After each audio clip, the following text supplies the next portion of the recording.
Bonjour, bonjour à toutes et à tous. C'est pas trop fort, ça va? Je suis ravi d'être présent avec vous ici pour cette première conférence des Talks Paris Design Week en partenariat avec la revue Formae. Je tiens à remercier Vitrail Made in Design pour le mobilier de l'espace. J'espère que vous y êtes bien installés. Pour cette première thématique, on va évoquer l'idée du designer à tout faire avec 4 speakers qui sont à mes côtés. Thibaut Huguet, qui est designer et cofondateur du collectif Meet Met Met. Jean-Baptiste Hanotin, designer et cofondateur également du collectif Meet Met Met et fondateur de Waiting for Ideas. Alice Emery, designer industriel et fondatrice de Mac et Transmettre. Et Mathilde Pecker, designer textile et cofondatrice de Mac et Transmettre. Ma première question va vers Thibaut et Jean-Baptiste. Est-ce que vous pouvez nous parler un peu de votre pratique et de la création du collectif Meet Met Met? C'est déjà... Ok, ça marche. Bonjour à tous. Merci d'être là aussi nombreux aujourd'hui pour cette première journée. Donc pour vous expliquer en 2 mots, donc, avec Jean-Baptiste et Elder Barbosa, qui est un autre designer, on a créé l'année dernière le studio Meet Met Met. Et en fait, on s'est rencontrés ici à la Paris Design Week il y a 2 ans. Et en fait, ça a tellement bien matché que du coup, on a décidé de créer le collectif Meet Met Met parce qu'on a voulu poursuivre l'expérience qu'on avait vécue ici à l'Espace Commune pour créer nous-mêmes notre exposition. Et en fait, on a fait notre première édition l'année dernière lors de la Paris Design Week. Donc, c'était l'exposition Feu. Donc, qui avait assez bien fonctionné. Et en fait, cette année, donc, on était en partenariat avec la Paris Design Week pour cette exposition. Et en fait, cette année, ils nous ont demandé de faire la curation des espaces Factory. Voilà, si tu veux rajouter un truc. Pour compléter effectivement ce que vient de dire Thibaut, donc à la base, nous 2 et 3 avec Elder, on est vraiment designers, c'est notre métier de base, et ensuite c'est nous-mêmes qui nous sommes chargés et avons pris la casquette de curateur en plus suite à notre rencontre ici, dans l'objectif d'autopromotion. On va en parler. Thibaut, est-ce que tu peux nous parler de ta pratique? Donc alors moi je suis designer depuis une dizaine d'années maintenant. Je suis installé à Bruxelles. J'ai vécu 6 ans à Paris, donc j'ai travaillé pour des studios de design et d'architecture. Et là, donc ça fait maintenant 4 ans que j'ai créé mon studio de design. Donc je suis à la fois, j'ai une formation de designer industriel. Donc je suis à la fois designer freelance, donc je travaille pour des grandes marques de luxe, donc pour qui je dessine du mobilier ou des petits objets ou du packaging. Et à côté de ça, en fait, j'ai développé ma propre pratique d'autoproduction, d'auto-édition, de mobilier, d'objets. Et en fait, c'est vraiment cette partie-là qui représente vraiment ma démarche de designer. Donc j'aime beaucoup travailler avec des artisans avec qui je collabore où je questionne leur savoir-faire, où on collabore vraiment pour créer des pièces en fonction de leur savoir-faire. L'idée, c'est de questionner leur savoir-faire. Voilà. Et à côté, je suis prof aussi à l'école Boulle, accessoirement. Est-ce que tu as des matériaux de prédilection dans ta pratique? Alors, souvent, on me dit ah, mais toi, tu travailles le bois. Alors, il se trouve que les premières pièces de ma collection que j'ai réalisées étaient faites en bois. Mais c'est pas forcément le cas. Enfin, j'aime beaucoup ce matériau. Mais après, en fait, ce que j'aime faire dans mon travail, c'est travailler la monomatière, c'est-à-dire que, par exemple, cette lampe, elle est entièrement en aluminium et tout ça, parce que j'aime beaucoup aussi me dire que si jamais l'objet est cassé ou vient à disparaître, on peut le réparer ou le recycler complètement. C'est un peu la démarche de... Et puis après, il y a vraiment l'amour de la matière en soi qui m'intéresse beaucoup. Ok. JB, si tu peux... Ouais, du coup, donc moi j'ai fondé le studio Waiting for Ideas il y a 3 ans maintenant. À la base, j'ai fait du marketing, donc pas du tout de design. C'est à la suite de l'exposition à la Fondation Louis Vuitton, sur Charlotte Perriand. Je me suis dit, en fait, c'est ça que je voulais faire. Le Covid est arrivé, je me suis lancé. De là, ma pratique, elle est plus à la mi-chemin entre de l'esthétisme et la fonctionnalité, où certaines chaises, par exemple comme celle à gauche Slurp qui est aussi en bas, c'est plus une sculpture finalement, plus qu'un objet réellement fonctionnel. Et j'aime beaucoup aussi travailler tout ce qui est matériaux industriels. Ça, je pense que ça remonte à mes parents, en fait, sont concessionnaires automobiles, et j'ai eu l'occasion de visiter des usines, etc., ou les salons automobiles, et je pense que cette influence vient de là, tout ce qui est métal, aluminium, et j'aime surtout l'aspect technique d'un produit. Par exemple, il y a un cendrier qui a été fait, il est entièrement usiné, assez complexe à réaliser. On dirait pas en fait, mais même cette chaise, c'est entre 5 et 7 tubes qui sont soudés. J'ai dû contacter 5 usines différentes pour arriver à trouver la bonne qui puisse me souder avec ce coude assez précis, cintrer avec ce coude assez précis, et ensuite souder, poli, etc. Donc il y a vraiment une recherche technique aussi à travers ce que je fais. Tes matériaux de prédilection? Ouais, plutôt métal, plastique, c'est pas très bien, mais ouais, plexi, plexi et autres. J'ai pas mal travaillé ça ces derniers temps, et voilà, dans l'ensemble. Je crois que pour cette curation, vous avez eu beaucoup de candidatures. Quel a été votre regard sur la sélection? Comment vous avez pensé le projet au sein de la Factory? Je commence? Ouais, on a eu 280 candidatures au total, donc sur les 3 espaces. Ici, donc à Comines, on a un axe plus collectible, donc ça va être des pièces de collection et en petite édition, soit pièces uniques, limitées, etc. Dans les autres espaces, c'est beaucoup plus du design industriel, donc généralement en haute édition ou alors édité par des éditeurs. Et l'idée ici, en fait, Maison et Objets, donc à Villepinte, avait une thématique qui s'appelle Terra Cosmos, et donc on s'est approprié cette thématique. Si vous regardez, vu que vous avez de la hauteur, vous avez cette chance-là. Toute la partie gauche finalement est le côté terra, avec des pièces organiques, des choses faites à la main, de la laine. On a vraiment axé ça sur les matériaux et le savoir-faire. Et la partie cosmos, donc qui est plus vers la droite, pour le coup, est beaucoup plus industrielle, à la fois même en termes de style et de technique. Au niveau du coup du collectif, on va parler du coup de votre collectif, de la façon dont vous travaillez et de quelle façon vous l'avez rattaché aussi à des questions plus sociétales. Je démarre. Bonjour à toutes et à tous. Donc nous, on s'appelle Mac et Transmettre. On est un studio bruxellois fondé il y a 4 ans. On est 3 dans le collectif, Alice, Mathilde et Salomé qui est absente aujourd'hui.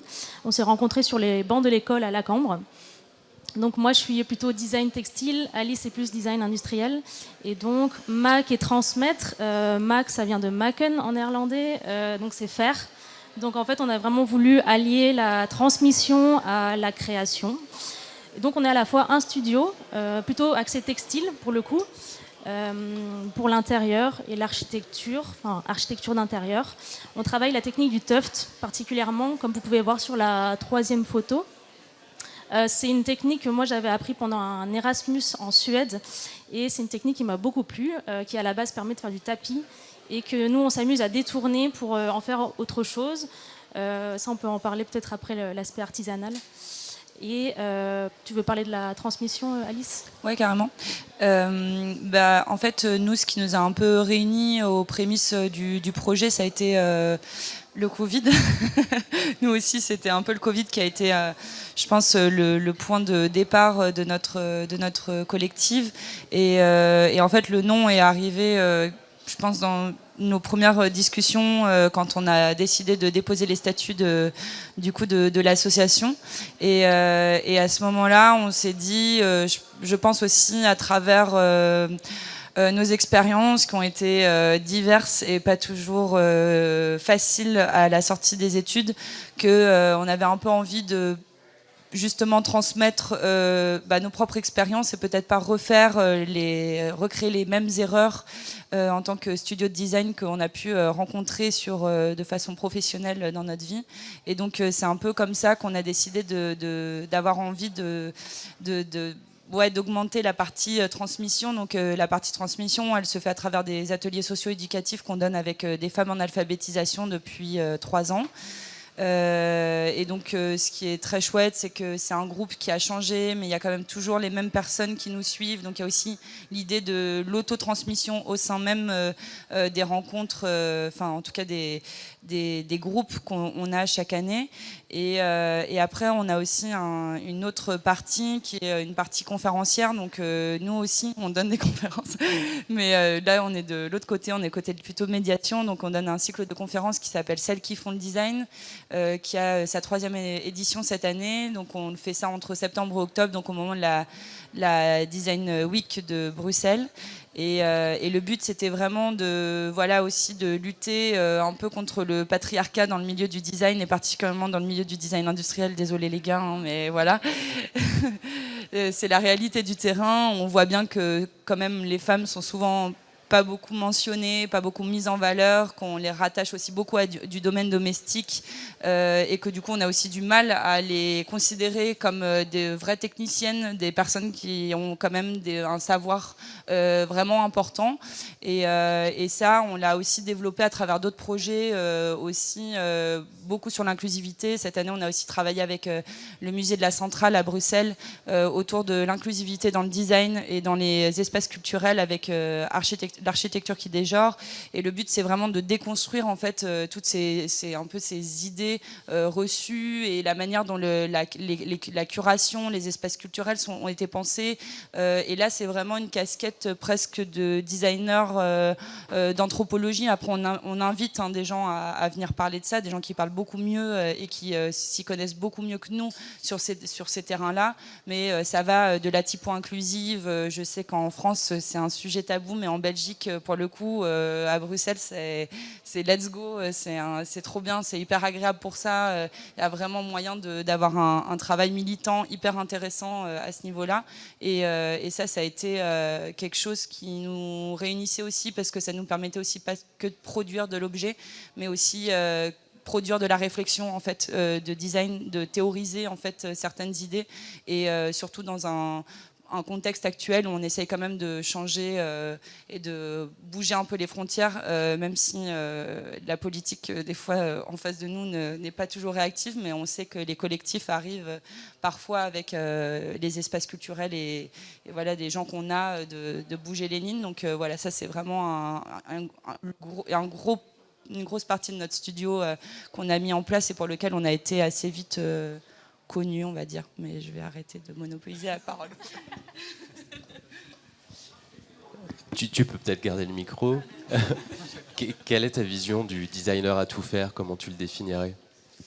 Moi, à la base, j'ai fait des études d'ébénisterie et de design industriel, et je me considère pas tellement dans ma pratique comme designer industriel. Donc, j'ai appris le textile sur le tas, en fait, avec Mathilde et Salomé. Donc, je pense que c'est un peu ça, en fait, le designer à tout faire. C'est rencontrer des gens, se dire, vas-y, let's go, on y va, ça matche bien. Il y a des énergies, des gens avec qui tu as aussi envie de collaborer. Et je pense que nos études, en plus, elles nous amènent tellement à s'adapter à un sujet et à venir trouver des solutions, même dans le textile, parce qu'en fait, on dit le textile, mais en fait, c'est hyper vaste, le textile. Et je pense que c'est un peu ça, d'être designer à tout faire, et le faire qu'on soit des collectifs avec des idées, des pratiques différentes. Ça nous permet en fait tout le temps d'apprendre des nouvelles choses en fait, et je pense que de base en fait un designer un peu multi-tools quoi. Donc je pense qu'il y a vraiment ce truc déjà de base souvent chez le designer. Et c'est un état d'esprit d'entrepreneur du coup. Ouais, je pense, mais pas que. Enfin, Mathilde. Pour moi, designer à tout faire, le nom du talk, c'est aussi l'aspect social. On n'est pas juste des designers qui créons des objets et qui les vendons. Il y a toute une démarche. On pense à des systèmes, à même le fait d'organiser des rencontres. Pour moi, ça fait partie du design. Et donc, tout faire, c'est organiser ces rencontres, rencontrer des femmes en alphabétisation, ce que j'aurais jamais cru faire à la base. Et oui, c'est au-delà de juste la création industrielle, comme on pourrait le définir de base. JB? Ouais, je partage ta vision sur le côté entrepreneuriat, dans le sens où, alors je suis un peu issu de la Startup Nation, où j'ai bossé dans des startups avant, etc. Donc il y a un peu ce côté-là aussi qui ressort. Mais je pense que maintenant, en fait, on n'a plus le choix que de tout faire, dans le sens où on va aller sourcer, des usines pour travailler avec, des matériaux, trouver les bons espaces où exposer, faire son autopromotion via les réseaux sociaux, vendre, gérer la partie logistique, envoi, etc. qui en fait dépasse la compta, enfin dépasse juste le terrain de ok, je fais un dessin, une 3D et voilà, comme fin de l'histoire. Donc ça va vraiment beaucoup plus loin et en fait c'est de l'entrepreneuriat, c'est un marathon, c'est de la patience, c'est se planter. Et on l'a vu quand on a créé MeetMetMet, c'est pour ça qu'on l'a fait, c'est parce qu'effectivement on a fait le constat de les galeries sont assez bouchées, certaines osent prendre des risques, mais c'est quand même pas la majorité. Il faut se faire un nom finalement avant de pouvoir rentrer dans une galerie. Donc il y a un peu c'est un peu comment dire, l'œuf ou la poule. Donc l'idée d'être designer à tout faire. À travers MeetMetMet, c'était ça aussi, c'était vraiment pousser et amener ensemble d'autres designers et s'élever ensemble, en fait. C'est ça. Et dans cette autoproduction, quel est le modèle économique en général pour les designers? Perte d'argent. Non, restons positifs. Pour le coup, moi j'ai un taf à côté, donc je bosse à côté en freelance et ça me permet de financer mes protos, ma com, tout. J'ai eu la chance d'arriver à un stade où je vends des pièces suffisamment pour payer les protos, mais ça paye pas ma vie. Donc en gros, j'ai un à côté qui me permet de couvrir tout, quoi. Donc c'est quand même. Et je pense que là c'est des jeunes designers, donc c'est la majorité. Mais par exemple l'année dernière, quand on a fait Feu, l'expo, donc 20 designers au total, je pense que sur les 20, il y en avait quoi, 10, entre 8 et 12 qui en vivent, le reste n'en vivent pas. Donc, et pourtant, ils ont une communauté sur Instagram, enfin, il y a du monde derrière, etc. Ils ont fait des pièces, leurs preuves et autres. Donc c'est un métier qui est compliqué parce qu'il y a une concurrence folle entre le vintage, Après compliqué parce que nous on l'a choisi comme ça aussi. Oui, peut-être. Oui, parce que il y a le côté autoproduction, studio et autres. Mais juste pour ajouter ce que tu disais aussi, il faut imaginer aussi que le design aujourd'hui, il y a une mutation par rapport à il y a on va dire une dizaine d'années quand moi j'ai étudié le design à l'école et comme on nous le présentait. Où en fait le modèle économique de base c'était si vous êtes designer designer auteur, en fait on va aller voir des galeristes qui vont nous éditer ou on va voir des éditeurs qui vont nous éditer. Et en fait ça n'existe quasiment plus parce que on a des outils aujourd'hui qui nous permettent d'être autonomes, de revendiquer aussi une certaine autonomie, je me répète, mais c'est vraiment ça en fait. L'idée c'est je sais pas, moi j'ai vécu le travail en agence, ça m'a plu, j'ai été formé, mais au bout d'un moment je me suis dit j'ai envie de quelque chose d'autre et surtout de travailler pour moi. Et il y a des outils qui le permettent aujourd'hui et en fait on s'est rendu compte aussi, c'est pour ça qu'on a créé MeetMetMet, c'est qu'on a une démarche qui finalement est assez générationnelle, d'autoproduction et d'auto-édition. C'est aussi lié peut-être aux nouvelles technologies. En partie, mais je pense que c'est plutôt une volonté d'autonomie, quoi. Je pense que vraiment c'est, je sais pas, mais la façon dont nous on pratique le design, c'est qu'en fait on a des choses à dire, on a des choses à raconter, et en fait l'ancien modèle qu'on nous présentait à l'école ne nous permet plus ça. Et en fait, nous on a envie de prendre des billets pour être vraiment le plus autonome possible et on a créé MeetMetMet parce qu'on s'est rendu compte qu'on était plusieurs comme ça et donc en fait on s'est dit mais on va aller au bout de ça, quoi. On va aller jusqu'à s'auto-éditer et du coup s'auto-promouvoir en faisant des expositions et en étant tous ensemble pour grimper tous ensemble. C'était vraiment l'idée de MeetMetMet à la base. Et pour rebondir sur ton commentaire, Sébastien, par rapport à la partie nouvelle technologie, oui, il y a effectivement ça, mais il y a peut-être aussi une vibe entrepreneuriat qui finalement, avec les startups, je reviens là-dessus, mais toute la partie entrepreneuriat, startup qui se monte, personne qui veut avancer seul, lancer des choses, qui a peut-être déteint finalement aussi sur le milieu du design. Après, encore une fois, j'ai pas fait d'études là-dedans, donc j'ai pas assez de recul. Mais en tout cas, de mon point de vue, ça peut aussi interférer. Enfin, on a eu un peu différent perso. Je pense qu'il y a évidemment l'engouement pour l'auto-entrepreneuriat, mais en fait, l'engouement pour l'auto-entrepreneuriat, on l'a aussi subi. Enfin, moi, je sais que nous, à la sortie des études, en fait, ce qu'on nous a proposé, c'est quand même globalement d'être indépendant.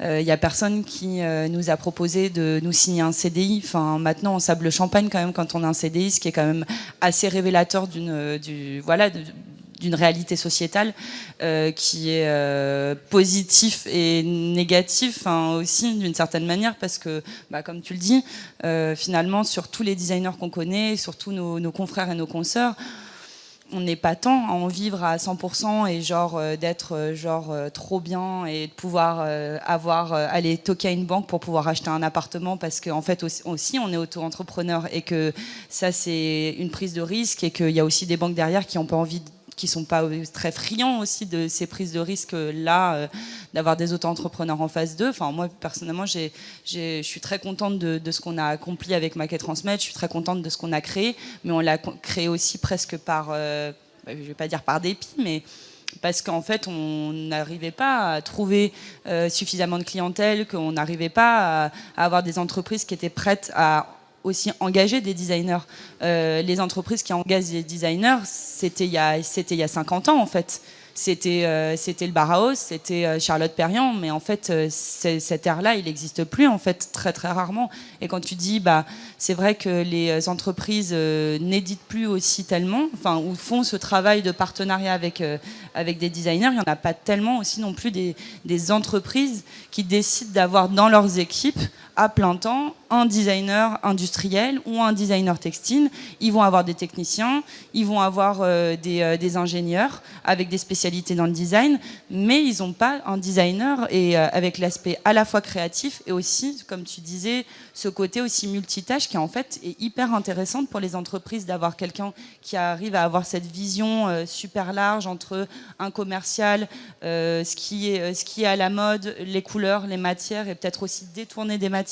Et après, par contre, sur le coup, je te rejoins sur le fait que oui, du coup, on s'autoproduit parce que comme il n'y a pas d'industrie qui est prête à prendre des risques avec des designers pour aller un peu plus loin dans ce qu'ils sont en train de produire, et des fois se repositionner sur les tendances, etc. Et nous, on prend le contre-pied en disant ok, vous prenez pas de risque, nous on le prend à votre place, en espérant qu'après du coup derrière ils disent c'est stylé, on est chaud de vous éditer. Mais là c'est pareil, c'est assez rare. Mais je pense que c'est ça en fait le contre-pied qu'a fait le design, et même d'avoir eu des machines qui se sont beaucoup plus démocratisées et qui ont permis, comme nous le Tuft, qui ont permis du coup justement d'aller vers du textile et de le détourner en disant le Tuft en fait ça peut être autre chose, on peut en faire du rideau, on peut le développer d'une autre manière et c'est autre chose que juste faire un Takeshi Murakami en tapis, et voilà, enfin on peut aller un peu plus loin que ça quoi. Et dans l'autoproduction, finalement, on est plus à l'aise avec les métiers d'art ou avec un process industriel ? Alors nous, vraiment, on est aussi entre les deux. On a une production artisanale, donc comme on a vu avec ce petit pistolet à tufter qu'on a acheté pas très cher.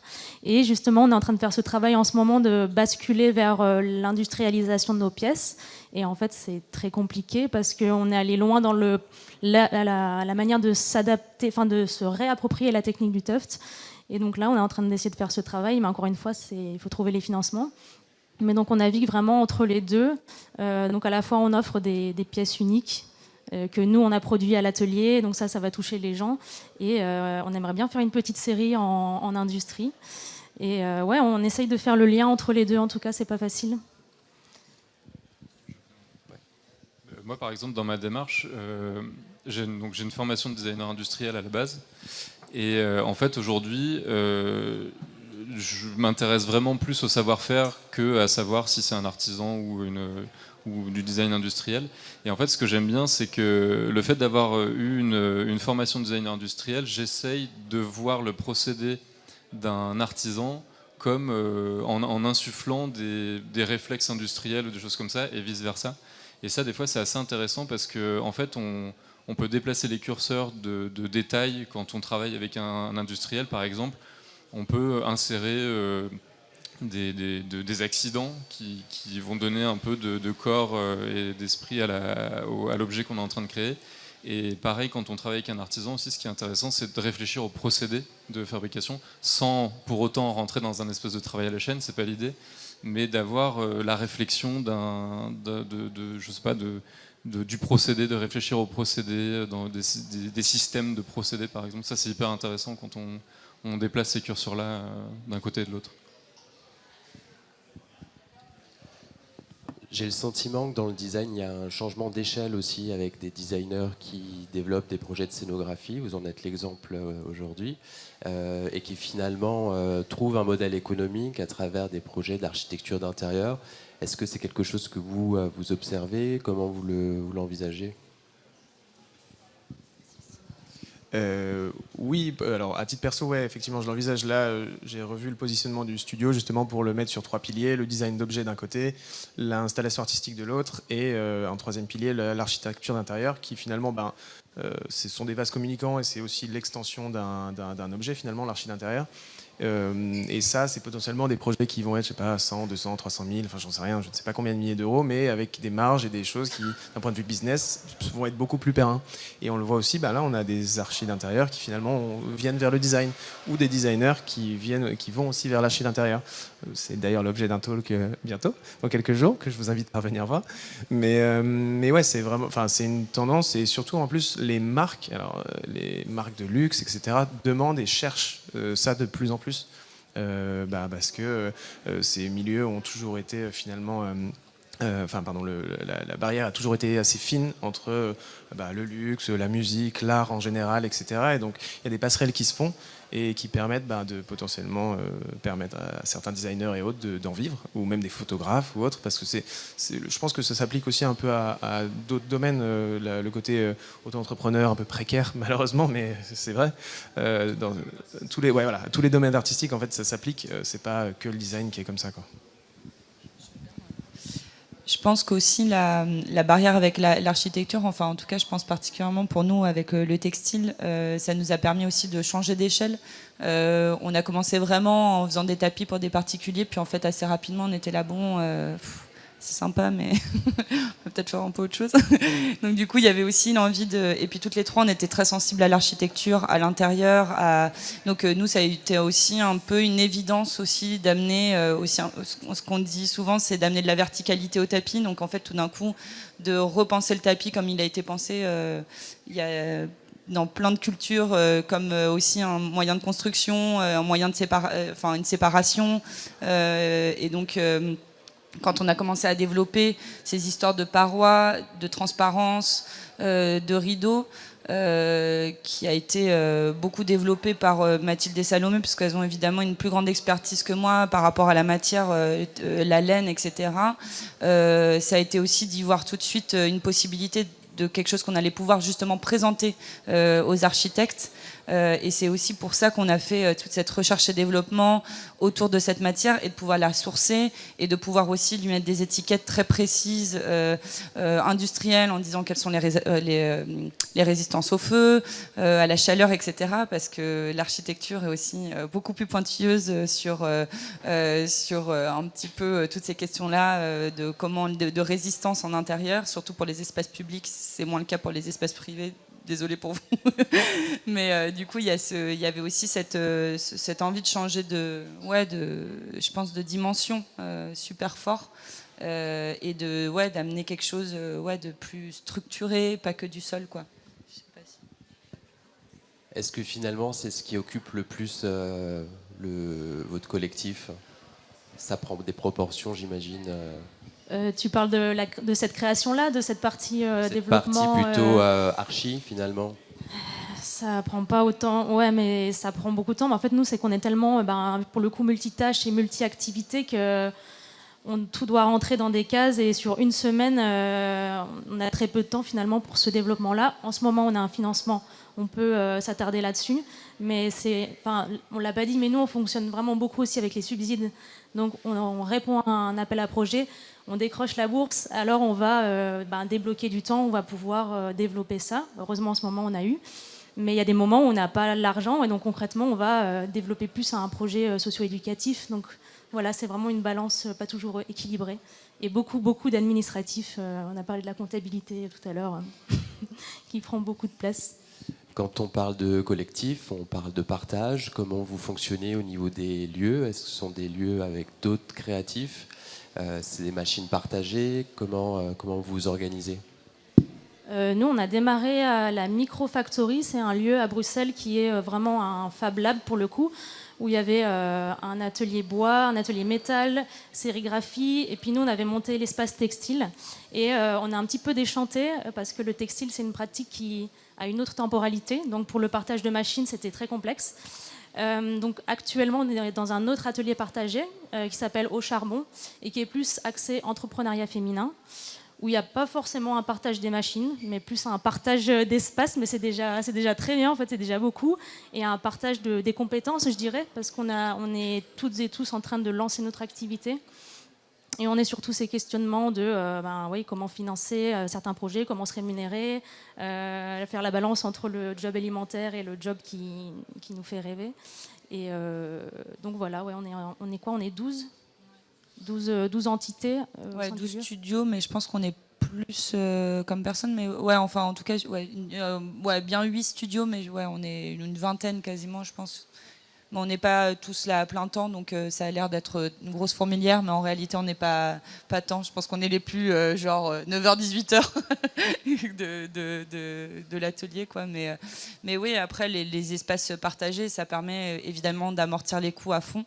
Et nous, pour démarrer, ça a été très bien, mais on s'est vite rendu compte qu'on correspondait pas aussi au lieu dans lequel on était, à la dynamique aussi dans lequel on était. Et puis au tout début, nous, on a fantasmé l'idée de faire un Fab Lab textile, etc. Et en fait, c'est pareil, en fait, comme je pense toute personne qui démarre, vous me direz votre expérience, mais quand on démarre, on a l'impression qu'on va faire 10 000 trucs, et en fait, une fois que tu commences ton activité, tu te dis, mais si j'ai un Fab Lab textile, en fait, ça veut dire que je passe ma vie à accueillir des gens et à faire que du service. Et donc, ça veut dire que j'ai absolument aucun temps, ni pour la création, ni pour la transmission, pour le coup. Ou alors, ta transmission, c'est full time, quoi. Et en fait, on s'est dit, non, là, il faut vraiment resserrer les taux un peu plus sur quelques activités. Et en fait, on a un peu lâché l'idée du Fab Lab textile pour se reconcentrer vraiment sur une entité plus studio, notre vision à nous propre qu'on avait envie de développer hyper fort. Mais c'est sûr que pour démarrer, c'est trop bien, ça te permet de rencontrer plein de gens et puis te retrouver aussi avec d'autres entrepreneurs qui galèrent comme toi, comment se payer, comment on fait un contrat, c'est quoi ton taux horaire, voilà quoi, tous ces trucs où tu es là, ah ouais, en fait, je suis vraiment très très basse sur le marché là. Voilà, donc ouais, non, c'est quand même... C'est une bonne question qui revient. Mais ouais, non, c'est sûr que c'est trop bien pour démarrer, mais je pense qu'au bout d'un moment, tu as envie de plus te concentrer. Puis c'est très énergivore aussi, les espaces communs. Thibaut? Alors moi, c'est différent. Moi, je travaille tout seul. J'aime bien être tout seul. Mais là, ça va changer un peu parce que cette année, donc en septembre, je vais intégrer les ateliers Zaventem à Bruxelles. C'est tout nouveau pour moi parce que d'habitude, je travaillais de chez moi depuis le Covid. Donc moi, je ne suis pas sorti de mon confinement. C'était vraiment génial. Et en fait, donc là, cette année, je vais intégrer donc un atelier qui est dans une corporation d'autres ateliers, donc qui a été créé par Lionel Jadot, donc qui est architecte d'intérieur à Bruxelles. Et donc là, c'est intéressant parce qu'on va avoir, j'imagine, des synergies entre tous les artisans d'art et les designers qui sont présents dans les ateliers de Zaventem. Et donc, c'est quelque chose que j'attends de découvrir, donc j'ai vraiment hâte de ça. Et ouais, pour ma part, j'ai bossé pendant quelques temps dans la boîte d'un pote. En fait, ils avaient des bureaux, c'est une société. Non, pas une start-up. Pareil dans le design, mais design digital. Donc c'est cool parce que j'étais avec des créatifs et que ça me permettait justement d'avoir d'autres avis extérieurs et autres et une dynamique. Et aussi j'ai eu des stagiaires, j'ai eu 3 stagiaires pendant quelques temps, dont un d'ailleurs qui expose là-bas, qui s'appelle Anglemore, enfin Arthur, mais son studio c'est Anglemore Studio. Je vous invite à découvrir. Et sinon là, depuis un an, je suis tout seul et je suis en recherche. Je vais voir ce que je vais faire dans les prochains mois qui viennent. Vous mesurez une différence si vous êtes à Bruxelles, JB était à Paris. Comment vous vivez? Il y a beaucoup de Parisiens qui partent à Bruxelles. C'est quoi les mouvances?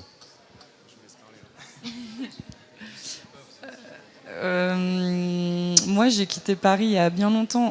J'ai quitté Paris à 18 ans. Et après, je suis arrivée à Tournai pour faire mes études en ébénisterie. Et puis après, j'ai cru que j'allais revenir à Paris. Et puis finalement, j'ai eu un concours à Bruxelles. Et puis j'ai été reçue aussi pour un concours, mais là pour exposer à Mons. Et j'ai un ami à moi, Vendry, qui est aussi designer et que j'avais rencontré à Tournai, qui m'a dit bon c'est un signe, tu dois rester dans le Nord. Et donc ouais, en fait, comment ça s'est fait, après les études, en fait, j'étais bien à Bruxelles et je suis restée. Et je pense qu'il y a quand même une dynamique et comme aussi une manière de rencontrer les gens et de penser les projets qui est quand même beaucoup plus chill quoi, que Paris. Hein. Je suis parisienne, I love Paris, mais allez, c'est un peu... voilà, je trouve qu'il y a cette dynamique à Bruxelles où tu rencontres les gens, ça match, ils vont te rappeler, ils vont tout de suite collaborer avec toi. Enfin, je vois comment ça s'est passé avec le Théâtre National, par exemple, cette année. Enfin, on avait une stagiaire, son père travaillait pour le Théâtre National, il est venu à une expo, il a trouvé ça génial, il nous a dit « Ok, je voudrais collaborer avec vous pour la prochaine saison du Théâtre National ». Voilà, au bout de 3 rendez-vous, c'était booké, quoi. Voilà, il n'y avait pas besoin d'en faire... voilà, il n'y avait pas tout un tralala, le tutoiement est facile. Enfin, voilà, il y a ce truc quand même à Bruxelles, et je trouve, en tout cas en région francophone de façon générale, qui est tellement facile d'accès.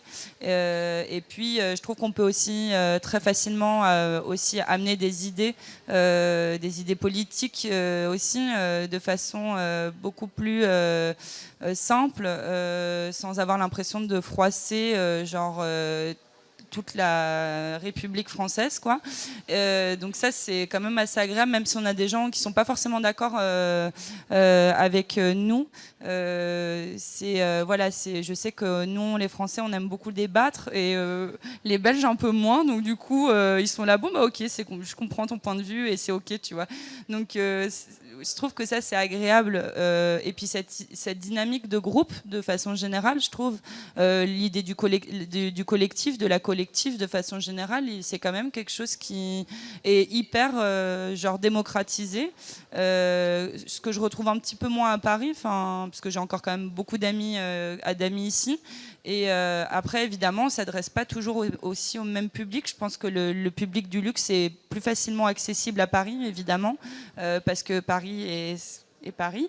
Mais du coup, ouais, il y a quand même cette balance à Bruxelles qui est agréable, en fait, et qui rend ça aussi, qui rend le travail du design aussi agréable, je trouve. Peut-être que dans la notion d'autoproduction, il y a plus de tiers-lieux, plus d'espace aussi pour la pratique.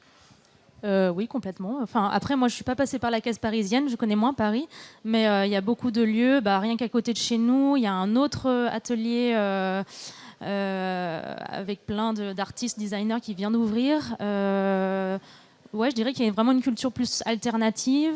Moi, je trouve qu'il y a une forme de surréalisme aussi. Enfin, d'ailleurs, là, je regarde nos rideaux de nouveau. Je trouve que, je sais pas, il y a plus une espèce de liberté. C'est peut-être moins léché que le design parisien, ou alors c'est un cliché que j'ai en tête, mais ouais, il y a un truc plus libre et plus... on a plein d'amis qui ont été à tel atelier collectif, puis qui maintenant se retrouvent peut-être dans le nôtre, et puis dans 2 mois, Thibaut qui se retrouve à Atelier Zaventem. Enfin, c'est très mouvant et on se connaît plus, quoi. Il y a un espèce de truc plus communauté comme ça.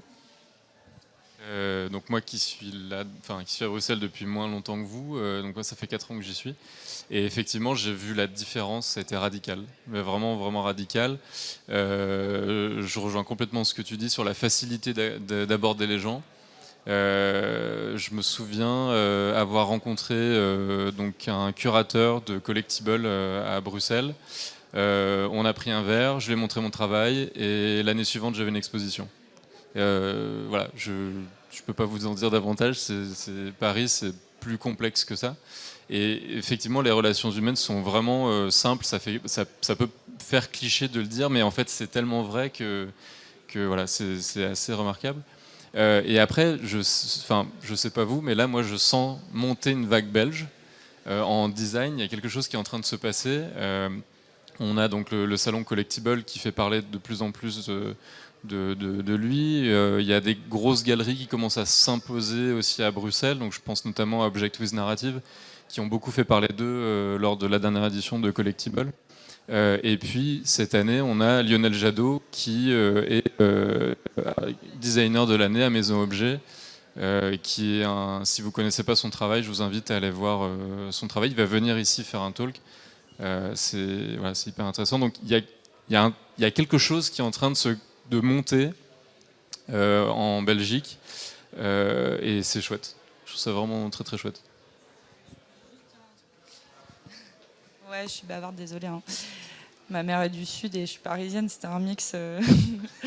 Mais non, et je trouve que, comme tu disais, il y a aussi, dans la mouvance belge de design, comme tu disais, la liberté, mais je trouve qu'il y a un truc de déconstruction, genre il y a un truc un peu, on s'en fout, on a envie de tester un truc, on va l'essayer.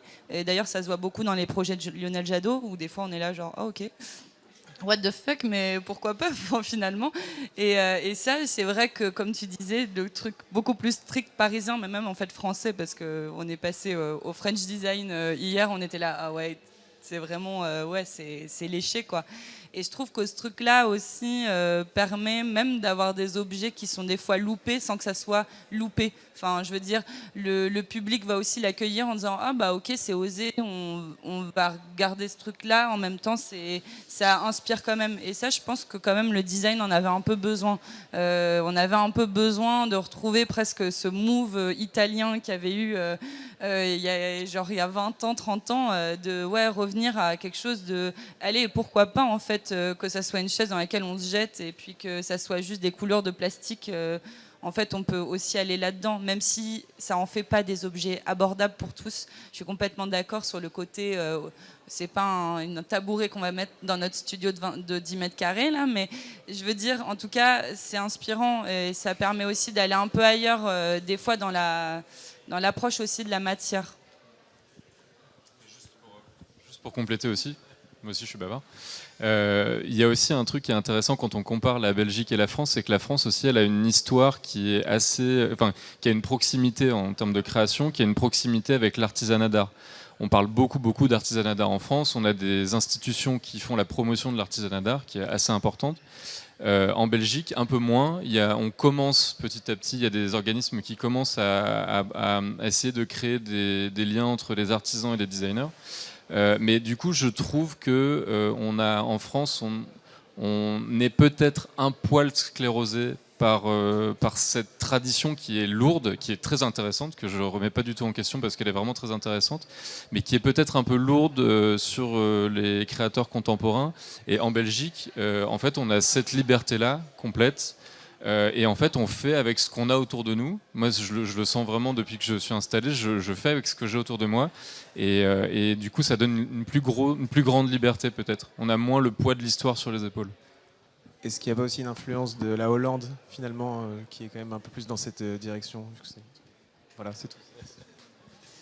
Merci à vous quatre. On arrive à la fin de cette conférence. Est-ce que vous avez un dernier mot à ajouter sur le designer à tout faire? Alors moi, je veux juste faire la pub de ce qui va se passer ici. Je vous invite vraiment à regarder le programme des talks qui a été donc réalisé par Formae. Donc encore merci beaucoup pour le travail qui a été effectué. Je vous invite vraiment à regarder toutes les conférences parce que je pense qu'il y a des choses à tirer. Je pense notamment aux étudiants qui sont probablement parmi vous. Il y a des choses à regarder. Et, voilà, et venez voir tout ça. Et c'est aussi finalement le reflet de ce qui est présenté juste devant vos pieds à droite, finalement, mais allez, à l'oral. Et on n'a pas passé la dernière slide. Pardon. Du coup, je vous invite également à aller à Bruxelles. Et donc, de nouveau, il y a ce cycle de conférences qu'on fait sur les femmes dans le design qui nous tient beaucoup à cœur. Il y aura 4 conférences, dont une justement sur l'édition qui va être, à mon avis, super intéressante. Une sur les savoir-faire, donc on va parler des métiers d'art, pour le coup en Belgique. Inclusivité. Et la toute première qui est sur les gisements et sur les questions de réemploi, d'économie circulaire. Voilà. Est-ce qu'on a des questions dans la salle? Merci.